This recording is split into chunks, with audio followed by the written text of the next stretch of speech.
Laki mo ng konti, bro. Ayan. Okay, so ano yung nakikita nila, brother? Ayan, si Mark na yan, na-start na natin yung proportion niya. So makikita niyo yung, yung design, di ba? Ayan. Explain mo. Yeah. So, balik tayo sa buong katawan. So, ngayon, nire-research namin yung proportioning niya. Kung paano magta-transform siya ng isang Tapos na buo. kasi medyo pogi at sexy macho, di ba? Yeah, so G1 ta rin pa tayo. Diyan magalaw na part. So, pag-iisipan tayo. Yun ang mahirap di ba? Yung articulation. Kasi kung statue lang yan, madali di ba? True. Pero kasi pinag-iisipan namin. Quiet in the room, rolling. 4, 3, 2, goddamn! Action! Hi everyone, I'm here in Diaz. I'm the model for Guapo Car. And you can follow me in my Instagram at Napcali_0010. And of course, click watch and subscribe to Maverick only on YouTube. Only! What the? So yung nakikita nyo ngayon, gawa na yan. Kasi nagawa na namin yan, di ba? So yan yung ating Triple XV Dash 1, which is ang cruiser ni Steve Armstrong na nagawa na natin, di ba? Siyempre, sa mga designer na walang iba, Lootbox Plus, Norman, Kagiat in the house. So Norman, alam ko, busy-busy ka kasi meron tayong Toy-Con. Lapit na. Itong June 14, di ba? So, parang hindi ka na natutulog Sakit na ng ulo, hindi na stress na ako sobra. Oo. Kasi nga marami kang papalabasin na pasabog dyan, di ba? Marami Na magugulantang ang buong art toy community na makakikilala na talaga si Lootbox Plus, tama ba? Okay, so balikan natin itong Triple XD natin na Steve Armstrong na cruiser natin. So ito tapos na natin to, Tapos na tayo dyan. Oo. Kaso may mga naririnig ako mga medyo nagbabash ng konti na hindi daw natin matatapos yung design ng buo na magiging Voltes 5. Hanggang 1 pa lang daw tayo. Tatapusin natin yun. Diba? So pakita mo nga paano natin dinesign at natatransform yan, di ba? Bagalan ko muna.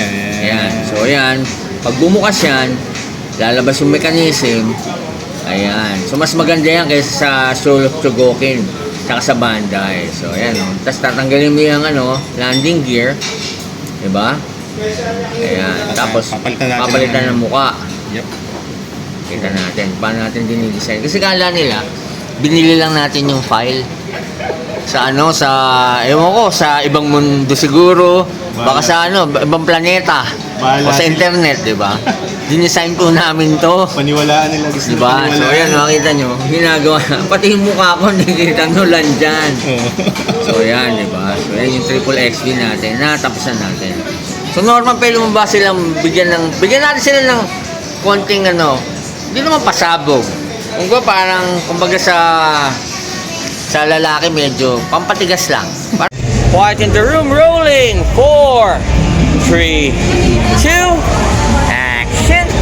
Hi, I'm Angelica Marie de Guzman. You can follow me on Facebook, Angelica Marie de Guzman. Click watch and subscribe to Maverick only on YouTube. Only! What the? Kumbaga sa lalaki medyo pampatigas lang. Parang Viagra lang. Kung ano itsura ng magiging mark natin, di ba? So ayan, nakita niyo. Yan na yung Steve natin. Ito na. O ayan, pakita natin si Mark. Ayan. So nakikita niyo, buong Voltes 5 na, di ba? Pero ngayon, dito tayo sa pangalawa kay Mark muna tayo, bro. Ayan, laki mo ng konti, bro. Ayan. Okay, so ano yung nakikita nila, brother? Ayan, si Mark na yan, na-start na natin yung proportion niya. So makikita niyo yung design, di ba? Ayan. Explain mo. Yeah. So, balik tayo sa buong katawan. So, ngayon, nire-research namin yung proportioning niya. Kung paano magta-transform siya ng isang Tapos na buo. kasi medyo pogi at sexy macho, di ba? Yeah, so G1 ta rin pa tayo. Generation 1 pa rin ng design Gen natin. 1 yung design. So, from robot, saka tayo jump ngayon sa jet mode niya. Jet mode, diba? So, tignan mo yung transformation niya. Paano gumagalaw. Gagalaw. Pero dapat articulated dyan, man. Yes, bro. Yun na naman natin. Pakita mo nagagalaw yan. Ayan. May mga elbow yan, Gusto ko yan, mga 360 na elbow niya. Tignan mo. Gumagalaw din yung braso. Gagalaw ang Nag-extend. braso. Nag-extend, diba? Yeah. Pero dapat gumagalaw yung mga, diba? Yeah. So, May elbows na. magiging articulated din tayo dito. ito, standard lang naman to at saka to. So, one direction yan. Dito, medyo critical yung part na yan kasi kailangan mag-bend yung braso talaga niyan. Yung braso, di ba? Oh, Kasi shrug siya. O dito yan eh. Ito yung problema niyan, yung part na yan. Yan. Hindi, pero dito may ball joint tayo here, di ba? Yan. So, solve natin yan. No? Para Ball joint. gagalaw, di ba? Kung ano yung pinaka ano niya, Para articulated tayo. Yep, practical na gagawin natin kay ano. Kasi Kay Mark, eh. ito yung to be honest, ito yung medyo hard na mahirap na part eh kasi ito yung maraming gagalaw eh. Na Yeah. pati braso. Kamay, di ba? Kamay, di ba? After that one, susunod yan si Big Bird. Tsaka mahirap kasi dito, pag napinturahan ko na yan, pag pinaint ko na yan, may gas-gas factor kasi gumagalaw eh, di ba? Yun nga eh. So, sasolve natin yung material for that one Oo. para hindi gasgasin yung mga... Oo, kasi alam mo naman, mahal yung pinturang ginagamit natin. Babakal natin. Urethane, pang kotse. Babakal natin So, yan. yan. Babakal natin yan. Diba? So yan. Jump tayo kayo no? Kay... O ngayon, bigyan natin sila ng sample ng Big Bird naman. Ng Big Big Bird tayo. Bird pala. Big Bird tuloy. Big Bird, di ba? Sabi kasi nila, hindi daw natin matatapos eh. Oo.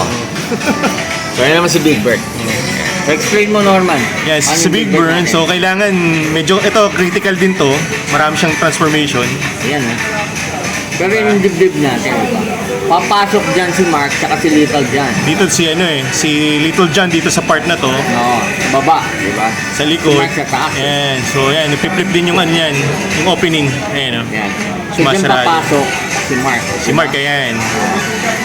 So, dami na niyang, dami na niyang gumagalaw na part. So, pag-iisipan na. Yun ang mahirap eh, di ba? Yung articulation. Kasi kung statue lang yan, madali eh, di ba? True. Quiet in the room, rolling! 4, 3, 2, action! Hi, I'm Kathy. You can follow me on my Facebook and Instagram account at Kathy Pagpray. Click, watch, and subscribe to Maverick Only on YouTube. Only! What the? Pero kasi, pinag-iisipan namin po to. Saka talagang tatapusin namin to. Kaya dun sa mga nababalitaan ko lang sa mga ibang kolektor na hindi ko daw matatapos to. Hindi daw namin matatapos. Eh, good luck na lang po Good luck sa sa inyo. kanila. Di ba? Hindi Kasi sa akin talagang binubuhusan namin ng oras yan, di ba, brother? Yes. Box class, diba? Excited na nga ako matapos. Yung problema lang, madami lang loaded ng Oo. trabaho talaga. So, ano bang makikita nila sa Toycon? Bigyan mo sila ng konting clue or mga tips. Yung Ang art toy, Box Plus. art toy natin lalabas na. So, Okay. plug na rin ba natin sa atin? Siguro, abangan na lang nila. Basta may lalabas tayong art toy na medyo pang masa. Siguro ang makikita nila at least 10 premium ang makikita nilang iba-ibang bagong laruan. Diba? Oo. Plus to syempre si Voltes Oo. 5. Makikita nila in person. Diba? Which is okay. Triple XB man. Of course. Tapos, Maverick only. pati kotse pala. Maglalabas ng kotse. Maglalabas tayong kotse. Kasi Abangan yung sa kotse. totoo lang, kaya namin gumawa. Lalong-lalo na, totoong tao, kaya natin gumawa, di ba? Kasi yun, sperm lang ang kailangan doon. Pero dito kasi talagang utak ginagamit namin. Harap natin. Mga magandang materyales. So, pakita mo yung Voltes 5 natin na magiging final. Kapag ano. Ito, medyo ano pa lang to prototype pa lang yan, tsaka design pa lang yan. Ano pa lang proportion Rendering, pa lang. proportion pa lang. So, Pinag-aralan mo yung proportion para hindi baduy. Di ba? Mostly kasi pag gumawa ka ng ng hindi proportion tapos maganda di tayo atali. Pero gusto ko yung shoulders man medyo tabasan mo ng konti. Ayusin natin to. Yeah. Medyo kasi malaki. Rough pa siya actually. Oo. Di ba? So dapat macho. Gusto ko mas malaki dibdib. Yan. Di ba? Yan. Gusto ko yung dibdib medyo dadaigin natin yung legacy. Kasi yung Voltes 5 Legacy, maglalabas na daw ang Soul of Chogoking ng laruan nun, man. Mauunahan tayo, sa totoo lang. Partida naman sila, matagal silang nauna sa atin. Yeah, true. So, maganda rin naman yung ginagawa nila, ibang version. Pero sa atin kasi, medyo G1 version.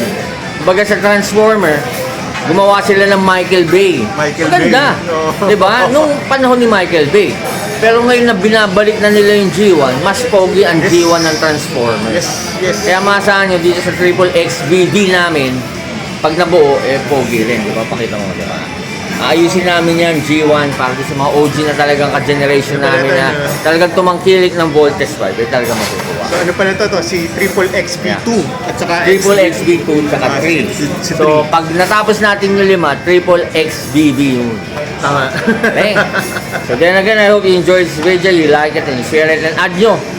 Norman, di ba Lootbox Kagiyat? Plus, LOOTBOXPLUS. Yeah. Lootbox May Plus. YouTube ka rin, di ba? YouTube pareho na yun. Pag nakita mo yung orange na logo, ako yun. Okay. Thank you very Thank you, much. Norman. Stay hype. Always. Only. What the? Sige, pagalawin yung si Mark. Pagalawin mo si Mark. Pagalawin natin yan. Para bago tayo mag-ending, nakikita nila gumagalaw yung sa kanya. Only. What the? Quiet in the room. Rolling. 4, 3, 2, and